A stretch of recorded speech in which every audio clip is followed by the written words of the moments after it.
को और पार्टी को, तो इनके खिलाफ कार्रवाई क्यों नहीं हुई? ये भी तो सवाल पैदा होता है ना। उनके बयान से कोई दिक्कत की बात भी नहीं है। देखिए, बयान तो बहुत सारे आ रहे हैं, पिछले 1-1.5 हफ्ते से आप देख रहे हैं, बहुत सारे बयान आ रहे हैं और सारे बयान। धस्माना साहब, एक बहुत बहुत मासूम सा सवाल है मेरे जहन में। जी जी, चलिए, बाकी लोग क्या कहे, मंत्री है और महामंत्री है, सरकार में है, गैर सरकार में है, भूतपूर्व है, वर्तमान है, भाभी है, नेता, उन सबको मान भी ले, निजी बातचीत की आजादी है, आदमी है तो कहीं तो बोलेगा ही। लेकिन प्रवक्ता तो बनाया ही इसलिए जाता है कि वो पार्टी या सरकार की आवाज को जनता तक ले जाए। मुझे वो मैकेनिज्म बता दो आप कि भाई सोमवार मंगल बुध प्रवक्ता की बात ऑफिशियल होगी और शुक्र शनिचर इतवार व्यक्तिगत मानी जाएगी, या 2 बजे से 4 बजे तक जो बोलेगा दिन में वो निजी राय होगी और 4 से 6 जो बोलेगा वो पार्टी की राय होगी। या तो आप मुझे बता दो टाइम टेबल, तो हम उसके हिसाब से फिर अपना चैनल ट्यून करवा ले। वहां इनको अविकल थपलियाल को बोले कि भाई इस टाइम आदमी के पास मत जाओ, प्रवक्ताओं के पास, ये निजी का टाइम है, पर्सनल टाइम है, इसमें वो आए बाएं साए बोलेंगे। जब ऑफिशियल टाइम हो तो जाएं अपन। अमिताभ जी, धीरेन्द्र प्रताप जो है प्रवक्ता के अलावा कांग्रेस के नेता भी हैं और कांग्रेस वो अगर प्रवक्ता न भी रहे या प्रवक्ता हैं, अगर वो हमारे तमाम प्रेस के साथियों से बातचीत करते रहे, और धीरेन्द्र प्रताप जी कोई नया नाम तो है नहीं, वो तो धीरेन्द्र प्रताप जी उत्तराखंड की राजनीति में और पूरे देश के स्तर पे भी उन्होंने जिम्मेदारियां संभाली हैं।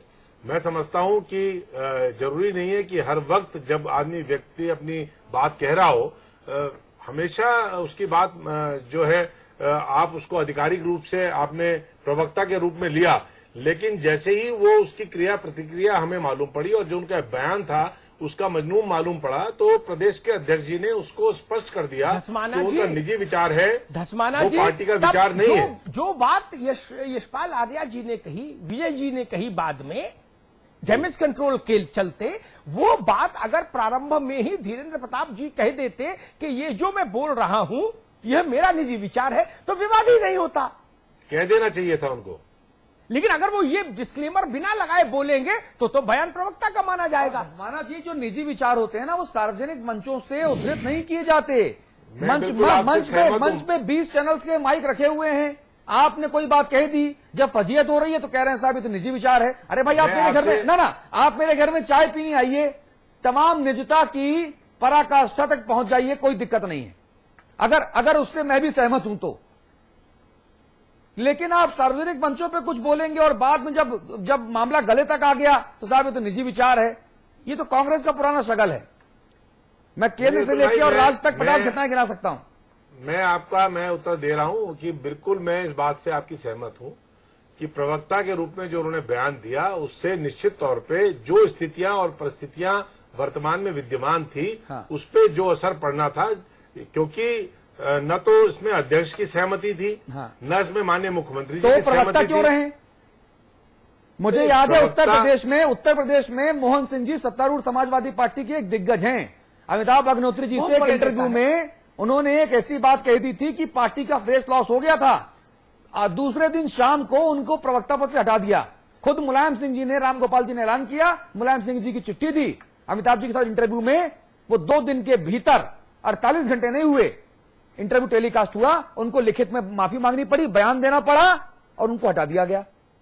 वो नीतिगत मामले में मोहन सिंह जी का बयान था। देखिए, यहाँ पर कोई पार्टी का किसी पार्टी के ऊपर, पार्टी की नीति के ऊपर, सिद्धांत के ऊपर कोई फर्क पड़ रहा है। धस्माना जी, ये तो बयान ऐसा था, सरकार गिर जाए। एक कहावत है उत्तर प्रदेश में, बड़ी लोक वाणी की कहावत है कि भूसे दे के आग जमा लो दूर भई।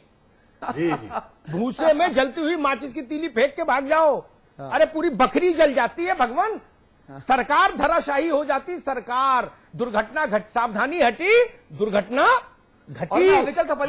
राजनीति में मैंने ऐसी दुर्घटनाएं बहुत देखी।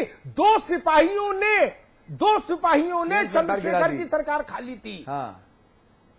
एक रूट नहीं चरण सिंह जी ने लगाया था इंदिरा जी के कहने से। वो ये कहीं जा रहे थे, इंदिरा जी के यहां से मैसेज आया कि आप मेरे घर होते हुए चले जाइए। इनको उस वक्त के तथाकथित क्रांतिकारी समाजवादियों ने समझा दिया कि भारत का प्रधानमंत्री क्यों जाए इंदिरा जी के यहां। तो सरकार चली गई, चरण सिंह नहीं गए तो सरकार चली गई। अच्छा, अविकल सावधानी मुझे हटी बताइए, और दुर्घटना घटी। धीरेन्द्र प्रताप जी का जो बयान है, इस बयान से पूरी की पूरी सरकार सिर केवल खड़ी हो गई कि नहीं हो गई, बस इतना बता दीजिए मुझे। देखिए अतुल भाई, पहले तो धीरेन्द्र प्रताप जी का हम प्रोफाइल समझ लें कि धीरेन्द्र प्रताप जी चीज क्या है। अच्छा, ये वेस्टर्न यूपी के जो आपके बड़े नेता हैं, चौधरी चरण सिंह जी के सुपुत्र अजीत सिंह जी, उनके बड़े करीबी रहे। हाँ। उनके स्कूल में इन्होंने शिक्षा ग्रहण करी।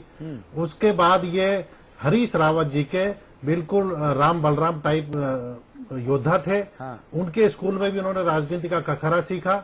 और अब मौजूदा समय में मुख्यमंत्री जी के जो चंद सलाहकार हैं, जो 9 रत्न हैं, उनमें से एक नाम धीरेन्द्र प्रताप जी का भी जुड़ा है बहुत तेजी से। यानी मुख्यमंत्री जी को सिखा रहे हैं अभी। हाँ, अच्छा, नहीं, तो उनसे सीख रहे हैं या उनको सिखा रहे हैं, ये भी तो बताओ भाई। हाँ, अंकल जी उनको सिखा रहे हैं, भाई सिखा रहे क्या हैं। सिखा रहे हैं?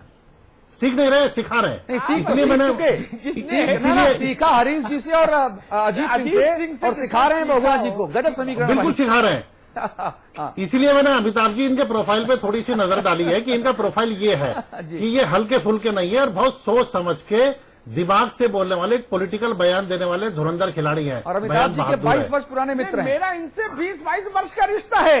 बस अमिताभ जी समझ लीजिए, जब जब ये अजीत सिंह जी का बस्ता लेके चलते थे तब से। बस जब आपका इनसे 20-22 साल पुराना आमना सामना होता रहा है तो आप समझ सकते हैं कि धीरेन्द्र प्रताप किस मिट्टी के बने हैं। नहीं, इसीलिए और मैं ये धर्माना जो साहब की बयान बातों से सहमत नहीं हो रहा हूं। और कोई और नेता होता पसंगा या 50 ग्राम या 10 ग्राम 25 ग्राम वाला, तो मैं मान लेता कि हाँ ठीक है भाई, हो सकता है। अग्रवाल जी का बयान होता, मैं संदेह का लाभ देता, बेनिफिट ऑफ डाउट देता। ये तो लेकिन धीरेन्द्र प्रताप तो चीजों को समझते हैं, खेल को जानते हैं। बिल्कुल। और ये जो उनका बयान आया है और जिस मोड़ पे आया, क्योंकि वो हरीश रावत गुट की भी अंदरूनी पॉलिटिक्स को बहुत अच्छी तरह समझते हैं धीरेन्द्र प्रताप। हाँ, क्योंकि उस कैंप में ये लंबे समय तक रहे। हाँ। और बहुत खुल के रहे। हाँ। किशोर उपाध्याय, धीरेन्द्र प्रताप उनके खास होते थे हरीश रावत जी के। हाँ। तो इसलिए वो जानते हैं कि मौजूदा समय जो अंदरूनी जो दुश्मन है वो क्या गेम खेल रहे हैं, इस्तीफे का क्या खेल चल रहा है, विकास या भ्रष्टाचार का क्या खेल चल रहा है। तो उसकी काट सिर्फ धीरेन्द्र प्रताप ही कर सकते थे। तो आपका मतलब क्या ना अविकल भाई, आपका मतलब क्या, ये बयान उन्होंने खुद से दिया या दिलवाया गया?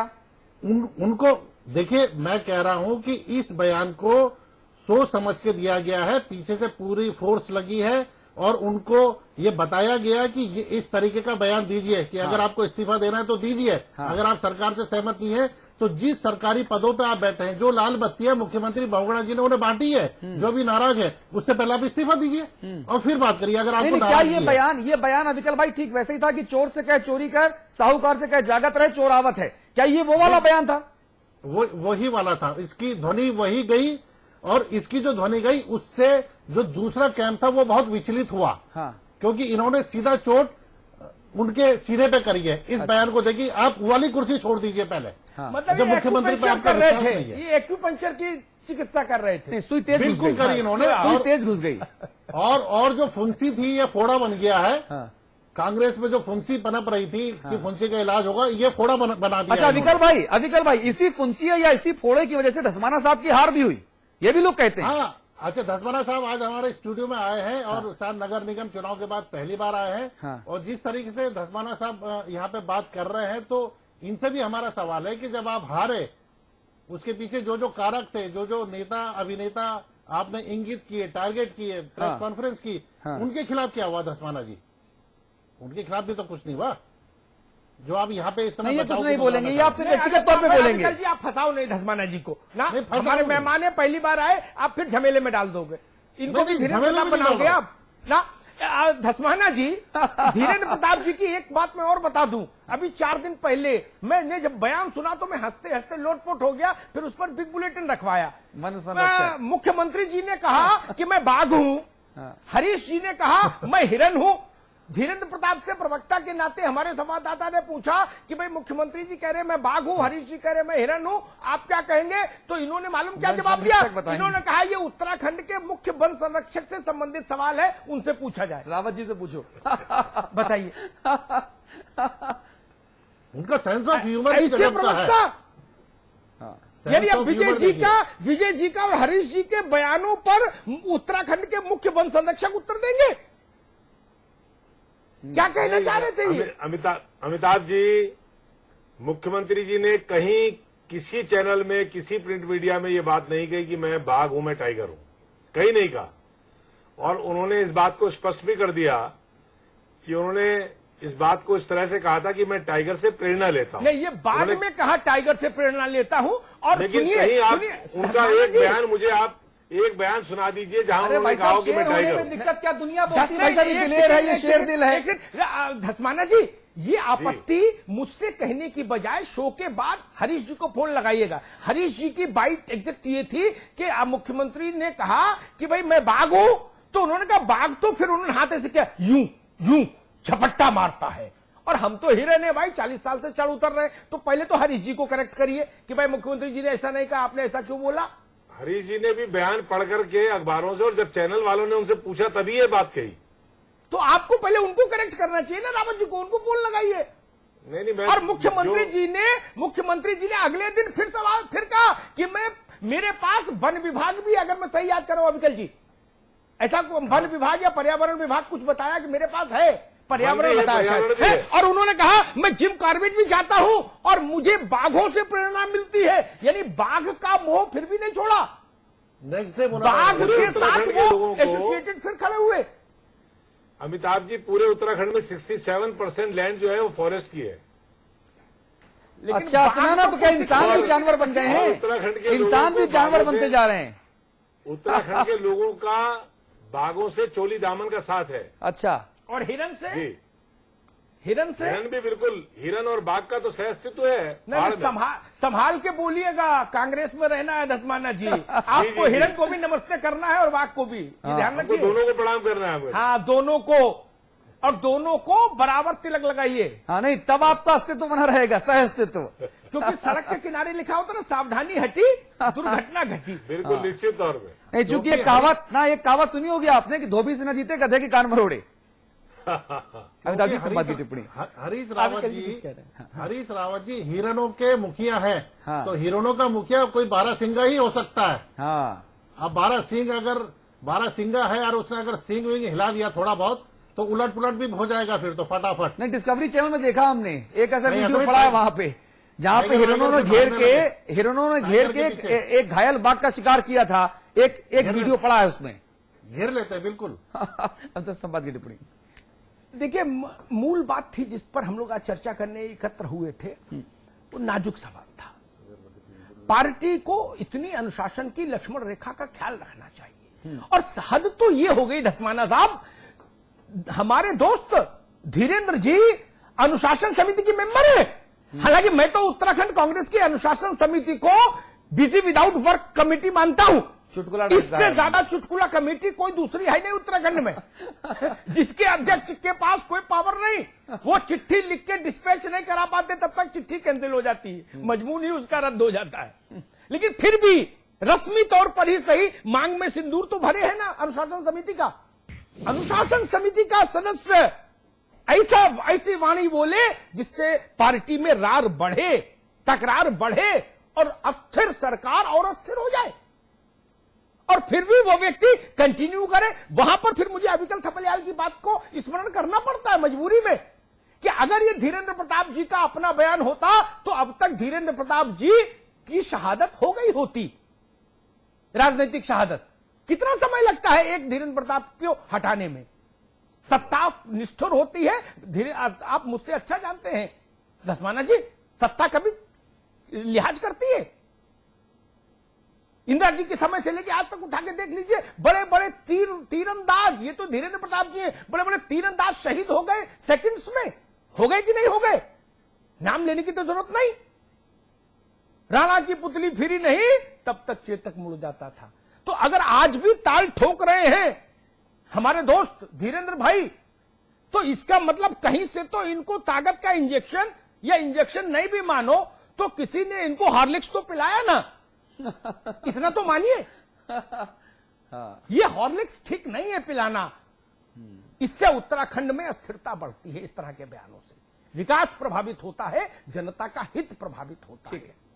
बहुत बहुत धन्यवाद धसमाना साहब, अमिताभ जी, अविकल भाई बहुत शुक्रिया आपका, जनता जनार्दन आपका ही बहुत शुक्रिया। एक खुशखबरी आपको देना चाहूंगा मैं, आपका अपने चैनल समाचार प्लस पर प्रसारित होने वाला बिग बुलेटिन नाम का ये शो, जिसपे इस वक्त हम और आप एक दूसरे से रूबरू हैं।